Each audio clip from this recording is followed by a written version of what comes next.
Hi everyone, welcome to our English class for 3rd standard students.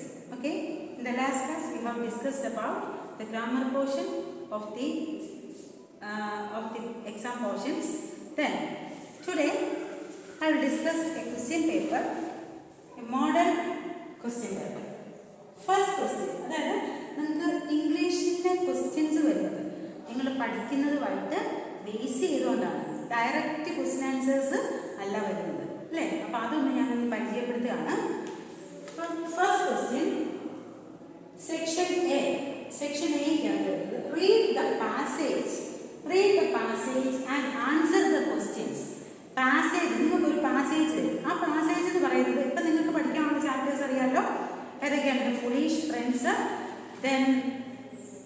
Friends, പിന്നെ the spring, അതൊരു പോയമാണ്.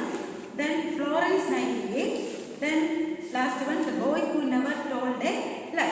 അപ്പം ഈ 4 ചാപ്റ്റേഴ്സാണ്. പിന്നെ ഏറ്റവും അവസാനം റീഡർ ഉണ്ട്. ചിലപ്പോൾ അതിൽ നിന്ന് വരും ഒരു ബോർഡറായിട്ട് അല്ലേ, ചിലപ്പോൾ അതായിരിക്കും. അല്ലെങ്കിൽ ഫ്ലോറൻസ് നൈറ്റിംഗേലിനെ കുറിച്ചായിരിക്കും, അല്ലെങ്കിൽ ഫുളീഷ് ഫ്രണ്ട്സ്, ഇതിനകത്ത് ഏതെങ്കിലും ഒന്നായിരിക്കും.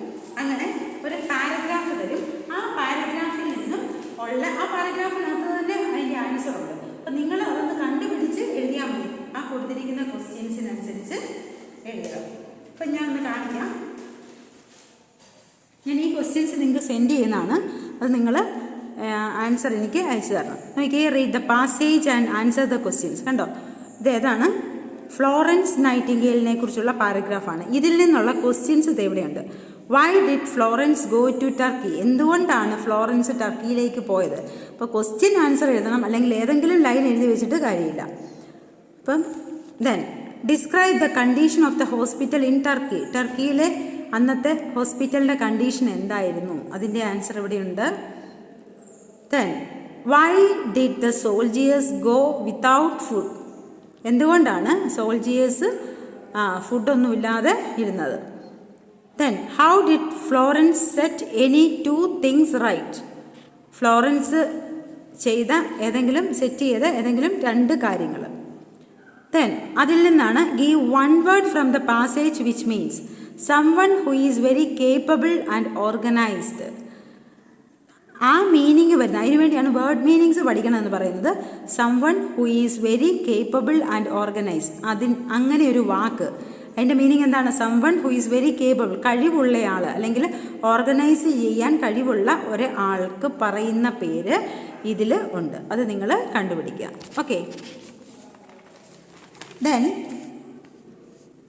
Second question, read the poem and answer the questions. കണ്ടോ, once there was a little boy, ഇത് ഏറ്റവും ലാസ്റ്റത്തെ പോയമാണ്. The boy who never told a lie. കണ്ടോ, ആ പോയം കൊടുത്തിരിക്കുന്നു, അതിൽ നിന്നും ആൻസർ എഴുതുകയാണ്. Give a word each to describe the little boy's hair eye. ലിറ്റിൽ ബോയുടെ ഹെയറിനെ കുറിച്ച് പറയുന്നതും കണ്ണിനെ കുറിച്ച് പറയുന്നതുമായിട്ടുള്ള 2 വേർഡ് ഇതിലുണ്ട്. അത് നിങ്ങൾ എഴുതുക. Then how did the boy became famous? എങ്ങനെയാണ് ബോയ് ഫേമസ് ആയത്? Why did the children say when the boy went to school?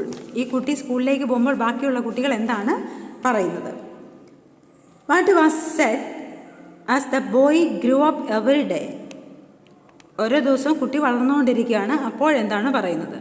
What does the word pleasant mean? ഇതിൽ പ്ലസൻറ്റ് എന്നതിൻ്റെ മീനിങ് എന്താണ്? ഇതിലെ ക്വസ്റ്റ്യൻ ആൻസേഴ്സ് എല്ലാം ഞാൻ നിങ്ങൾക്ക് തന്നിട്ടുള്ളതാണ്. അപ്പം ശ്രദ്ധിക്കുക. ഇപ്പം കണ്ടല്ലോ, റീഡ് ദ പാസേജ്. ഒരു പാസേജ് എന്നിട്ട് അതിൻ്റെ ആൻസർ എല്ലാം ഇതിനകത്ത് തന്നെയുണ്ട്. അതുപോലെ തന്നെ പോയതിന് അതിൻ്റെ ആൻസർ എഴുതാനുണ്ട്. അപ്പം എല്ലാം ഈ പോയതിനകത്തും പാസേജിനകത്തും ഉണ്ട്. അത് നിങ്ങൾ കറക്റ്റായിട്ട് എഴുതണം. Then section B, write a paragraph. ഒരു പാരഗ്രാഫ് എഴുതണം. അപ്പം നിങ്ങൾക്ക് ഇന്ന ക്വസ്റ്റ്യൻ ആണ് എന്ന് പറയാൻ പറ്റും. നിങ്ങൾ ഈ പഠിച്ചതുമായിട്ട് ബന്ധപ്പെട്ട് നിങ്ങൾക്ക് തന്നെ എഴുതാനുള്ളത്. അത് ആർക്കും അറിയാൻ വയ്യ എന്ന് പറഞ്ഞിരിക്കരുത്. ഞാൻ 1-2 പാരഗ്രാഫ് ഞാൻ തരുന്നുണ്ട്, അത് കാണാതെ പഠിക്കുക. അത് ബൈഹാർഡ് ചെയ്യുമ്പോൾ അതിനോടനുബന്ധിച്ച് ചെയ്ത് വന്നാലും അത് എഴുതാവുന്നതാണ്. ദെൻ നിങ്ങൾക്ക് യൂണിറ്റ് 3 ഫ്ലോറൻസ് നൈറ്റിംഗേൽ ഉണ്ട്. അതുപോലെ തന്നെ യൂണിറ്റ് 3 ദ ഫുളീഷ് ഫ്രണ്ട്സ് ഉണ്ട്. ഫുളീഷ് ഫ്രണ്ട്സിനകത്ത് അവർ ഒരുമിച്ച് നിന്നിരുന്നെങ്കിൽ എന്ത് നേടിയനെ? വിജയം നേടിയനെ. ഇങ്ങനെ ഈ ദുരിതം ഉണ്ടാകത്തില്ലായിരുന്നു അല്ലേ. അപ്പോൾ അവിടെ യൂണിറ്റിയെ കുറിച്ചാണ്. അപ്പം യൂണിറ്റി എന്നുള്ളതിൻ്റെ ഇമ്പോർട്ടൻസ്, അല്ലെങ്കിൽ യൂണിയനിസം സ്ട്രെങ്ത്. അപ്പം ഇതിനെക്കുറിച്ച് ഏത് ചോദിച്ചാലും എഴുതാനുള്ള ഒരു പാരഗ്രാഫ് ഞാൻ നിങ്ങൾക്ക് പറഞ്ഞു തരുന്നുണ്ട്. അത് നിങ്ങൾ ബൈ ഹാർട്ട് ചെയ്യുക. അപ്പം അതിൽ നിന്ന് അത് മാത്രമേ ഉള്ളൂ. യൂണിയൻ ഈസ് സ്ട്രെങ്ത്, അതൊരു പ്രൊവേർബാണ്. അപ്പം ആ ഒരു പഴഞ്ചൊല്ലിനെ കുറിച്ചുള്ള ഡീറ്റെയിൽസ് ഞാൻ നിങ്ങൾക്ക് സെൻഡ് ചെയ്യുന്നുണ്ട്. അത് ബൈ ഹാർട്ട് ചെയ്യുക. ദെൻ പിന്നെ ചോദിക്കാവുന്നത് ഹോസ്പിറ്റലിനെ കുറിച്ച്, അല്ലെങ്കിൽ ഹോസ്പിറ്റൽ വിതൗട്ട് നഴ്സസ്. അപ്പോൾ ഇതൊക്കെ പാരഗ്രാഫിനകത്ത് ചോദിക്കാവുന്നതാണ്. അപ്പം അങ്ങനെയുള്ളത് ഞാൻ ഇമ്പോർട്ടൻ്റ് ആയിട്ടുള്ളത് ഞാൻ സെൻഡ് ചെയ്യാം. ബാക്കി ഏത് വന്നാലും നിങ്ങൾ അതുമായിട്ട് റിലേറ്റ് ചെയ്തുകൊണ്ട് നിങ്ങൾ തന്നെ എഴുതുക. തന്നെ എഴുതിയാണ് ഇംഗ്ലീഷ് പഠിക്കുക. ഓക്കെ. ദെൻ പിന്നെ വരുന്നത് ഗ്രാമർ പോർഷൻസ് ആണ്. അതിന് ഞാൻ പറയുന്നില്ല. ഗ്രാമർ പോർഷൻസ് കഴിഞ്ഞ ക്ലാസ്സിൽ ഞാൻ നന്നായിട്ട് ഡിസ്കസ് ചെയ്തതാണ്. Then section C, read the extract and answer the questions. അതായത് റീഡ് ദ എക്സ്ട്രാക്ട്. എക്സ്ട്രാക്ട് എന്ന് പറഞ്ഞാൽ റീഡ് ദ എക്സ്ട്രാക്ട്. ആരെങ്കിലും ഒരാൾ പറഞ്ഞ ഒരു കാര്യം തരും. For example, page number 29. Page number 29. Don't be foolish. Do you really think they will admit their plans to you? അതായത് ഇങ്ങനെ വിഡ്ഢിയാകാതെ നീ ഓർക്കുന്നുണ്ടോ ഈ പ്ലാൻ അവരറിഞ്ഞാൽ അവരത് സ്വീകരിക്കുമെന്ന് നിനക്ക് ഉറപ്പുണ്ടോ? എന്നിട്ട് ചോദ്യം ഇതാണ്, Who said these words? Who said these words to whom? ആരോട് പറഞ്ഞു? എന്തായിരുന്നു ആ പ്ലാൻ? ഇങ്ങനെയൊക്കെ ചോദിക്കാം. പിന്നെ അതുപോലെ ഒരു ക്വസ്റ്റ്യൻ ഇതിലില്ല. ഞാൻ അതിൻ്റെ ഒരു മോഡൽ കാണിക്കാം. എന്താണ്? Read the extract and answer the questions. Oh it's so boring, there is nothing for me to do. അപ്പം ഇത് വേറെ ചാപ്റ്ററിലാണ്. അപ്പം അതുപോലെ തരും. അതിൽ നിന്നും who said these words and who to whom, ആരോടാണ് പറഞ്ഞത്, ഇങ്ങനെയൊക്കെ ക്വസ്റ്റ്യൻ ചോദിക്കാം. രണ്ട് എക്സ്ട്രാക്ഷൻ മിക്കവാറും കാണും. അത് നിങ്ങൾ ടെക്സ്റ്റ് നന്നായിട്ട് വായിക്കണം. ടെക്സ്റ്റ് നന്നായിട്ട് വായിച്ചെങ്കിൽ ഇത് എവിടെയാണ്, ഇത് ആരാണ് പറഞ്ഞത്, ഇങ്ങനെയൊക്കെ നമുക്ക് ആൻസർ എഴുതാനായിട്ട് പറ്റും. Then 11th question, answer the following questions. അതായത് ക്വസ്റ്റ്യൻ ആൻസേഴ്സ്. അത് നിങ്ങൾക്ക് അറിയാമല്ലോ. ക്വസ്റ്റ്യൻ ആൻസേഴ്സ് എല്ലാ ചാപ്റ്ററിലെയും നന്നായിട്ട് പഠിക്കുക. ക്വസ്റ്റ്യൻ ആൻസേഴ്സ് എഴുതാനായിട്ടാണ്. അങ്ങനെ അന്നേരം ക്വസ്റ്റ്യൻ ശ്രദ്ധിക്കുക. എനി 4, എനി 5 അങ്ങനെയൊക്കെ. അപ്പം 6 ക്വസ്റ്റ്യൻ ഉണ്ടെങ്കിൽ എനി 4 എന്ന് പറഞ്ഞാൽ 2 എഴുതണ്ട. എനി 4 ഇങ്ങനെ ഒന്നും പറഞ്ഞിട്ടില്ലെങ്കിൽ എല്ലാത്തിനെയും ആൻസർ എഴുതുക. ഇങ്ങനെ ഓപ്ഷൻസ് പറഞ്ഞിട്ടുണ്ട് എങ്കിൽ നിങ്ങൾക്ക് ചൂസ് ചെയ്യാമെങ്കിൽ നിങ്ങൾക്ക് അറിയാവുന്ന, ഏറ്റവും നന്നായിട്ട് അറിയാവുന്ന എനി 4 എന്നാണെങ്കിൽ 4 എഴുതുക, എനി 5 എന്നാണെങ്കിൽ 5 എഴുതുക. ഓക്കെ. ദെൻ 12 to 13 ഇതൊക്കെ പാരഗ്രാഫ് ക്വസ്റ്റ്യൻസ് ആണ്. ഞാൻ പറഞ്ഞല്ലോ ഇന്ന ക്വസ്റ്റ്യൻസ് നമുക്ക് പറയാൻ പറ്റത്തില്ല. A visit to the hospital, ഒരു ഹോസ്പിറ്റലിലോട്ടുള്ള വിസിറ്റ്, അല്ലെങ്കിൽ ഹോസ്പിറ്റൽ വിതൗട്ട് നേഴ്സസ് ഇല്ലാത്ത ഒരു ഹോസ്പിറ്റൽ. പിന്നെ യൂണിറ്റിയെ കുറിച്ച് എഴുതാൻ എന്നാലും യൂണിയൻ ഈസ് സ്ട്രെങ്ത് എന്നുള്ള ഇതിൽ നമുക്ക് എഴുതാൻ പറ്റും അല്ലേ.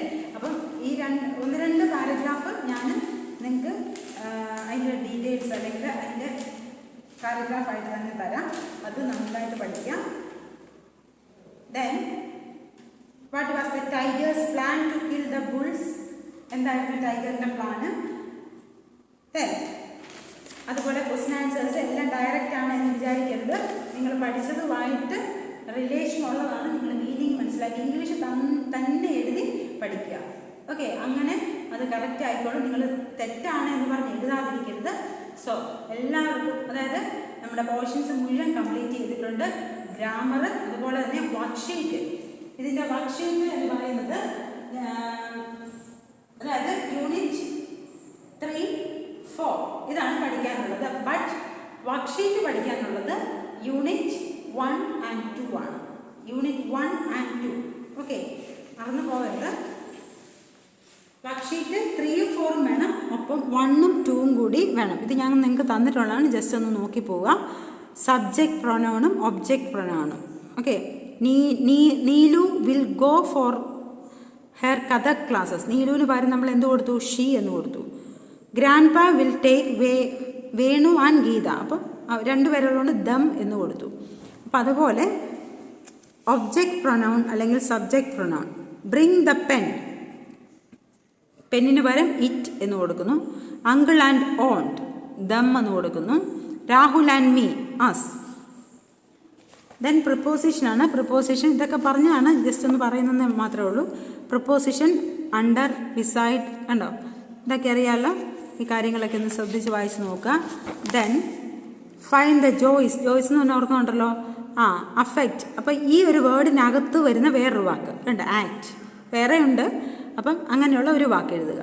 അതിനാണ് ജോയ്സ് എന്ന് പറയുന്നത്. പിന്നെ ഒരു വേർഡ് വന്നിട്ട് അതിൻ്റെ അതിൽ നിന്ന് കിട്ടുന്ന 2-3 വേർഡ്സ് എഴുതാനായിട്ട്. Then adjective. അഡ്ജക്റ്റീവ് എന്ന് പറയുമ്പോൾ ഏതാണ്?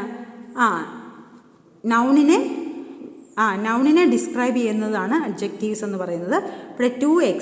അപ്പോൾ എന്താ? അഡ്ജക്റ്റീവ് ഓഫ് നമ്പറാണ്. അപ്പോൾ adjectives of number, adjectives of quality, അങ്ങനെ നമ്മൾ പഠിച്ചിട്ടുണ്ട്. അപ്പോൾ അത് നോക്കിയത്. എ സ്റ്റൗട്ട് മാൻ, അപ്പോൾ എന്താണ്? ക്വാളിറ്റിയാണ്, adjectives of quality. Red balloons, adjectives of quality. 5 strawberry, എണ്ണം പറഞ്ഞിരിക്കുന്നു, അതുകൊണ്ട് അഡ്ജക്റ്റീവ്സ് ഓഫ് നമ്പർ. ഫസ്റ്റ്, അതും എന്താണ്? നമ്പർ. ഓക്കെ, സോ നമ്മുടെ എല്ലാ പോർഷൻസും കംപ്ലീറ്റ് ആയിട്ടുണ്ട്. So study well. നിങ്ങൾ നന്നായിട്ട് പഠിക്കുക. എക്സാം അടുത്ത് വരുന്നു. ശരിയായിട്ട് പഠിച്ച് നല്ല രീതിയിൽ പരീക്ഷ എഴുതുക. Okay, thank you.